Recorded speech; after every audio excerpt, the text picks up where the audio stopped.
वजनावरून हिणवलं आणि म्हणून सर्जरी केली। 26 किलो वजन कमी केलं अशी व्यथा आमदार राजू खरे यांनी अजित पवार यांच्या पुढे मांडली। दादांनी एकदा ठरवलं की त्यांचा करेक्ट कार्यक्रम होतो असंही त्यांनी यावेळी म्हटलेलं आहे। यावेळी त्यांनी राजन पाटलांचं नाव न घेता त्यांच्यावर टीका सुद्धा केली। 10,000 कोटींसाठी राजन पाटील भाजपमध्ये गेल्याचं त्यांनी म्हटलेलं आहे।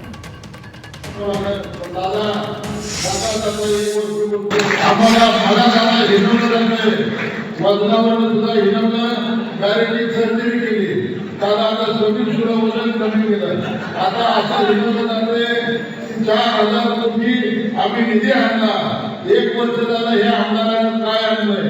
आमदार म्हणून 5 कोटीच्या पलीकडे दादा माझ्याकडे पैसे नाही। की दोन्ही माणसं आज तुमच्या बरोबर आहे।